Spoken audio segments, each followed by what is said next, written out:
Hello everyone, সবাই কেমন আছেন? আশা করছি সবাই অনেক ভালো আছেন। তো আজকে আপনাদেরকে দেখাবো কিভাবে আপনারা ইউএসবি কেবল ছাড়া ফোনে সব কিছু এভরিথিং ডাটা ট্রান্সফার করবেন কিভাবে। সম্পূর্ণ ভিডিওটি দেখতে থাকুন। তো চলুন মূল ভিডিওটি শুরু করি।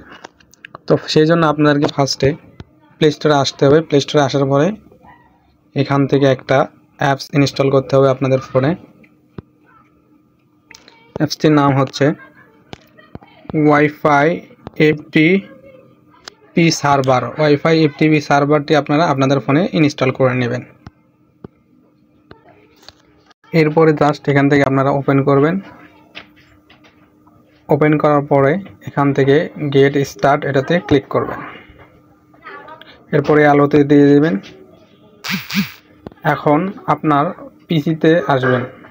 তো এই ইউআরএলটা আপনার পিসিতে আপনি সেট করবেন। তো কোথায় সেট করতে হয় আমি দেখে দিচ্ছি। তো আপনারা আপনার পিসিটি ওপেন করবেন। ওপেন করার পর এখান থেকে দিস পিসিতে আসবেন। আসার পর এখান থেকে ড্যাশবার পাবেন দিস পিসির। তো এই ড্যাশবারে আপনার যে অ্যাপসের যে লিঙ্কটা পাবেন সেই লিঙ্কটা কপি করে এখানে আপনারা বসিয়ে দিবেন। তো সঠিকভাবে আপনারা বসিয়ে দেবেন। বসিয়ে দেওয়ার পরে এই সাইডে দেখবেন যে তীর আইকন, এই তীর আইকনে ক্লিক করবেন। ক্লিক করার পরে আপনার সেই ফাইলগুলো কিন্তু অটোমেটিক এই আপনার কম্পিউটারে অথবা ডেস্কটপে শো করবে।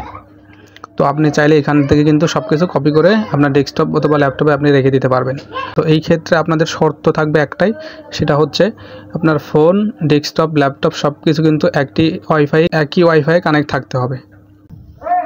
এরপরেও যদি না হয় আপনারা অনেকবার ট্রাই করবেন। ট্রাই করে নেট কানেকশন সঠিকভাবে দেখবেন ঠিক আছে কিনা, তারপর অটোমেটিকই কিন্তু এটা হয়ে যাবে। ট্রাই করার পরে কিন্তু হয়ে যাবে। তো অনেক ডেস্কটপে কিন্তু নাও হতে পারে, সেটা হচ্ছে আপনার উইন্ডোজের ক্ষেত্রে সমস্যা হতে পারে। এই ক্ষেত্রে নতুন উইন্ডোজ দিয়ে আপনারা আবার ট্রাই করবেন, অ্যাবসলিউটলি এটা হয়ে যাবে। তো এই ছিল আজকের এই ভিডিওটি। যদি আপনার কাছে ভিডিওটি ভালো লেগে থাকে সবাই একটা লাইক কমেন্ট শেয়ার করবেন। ধন্যবাদ সবাইকে।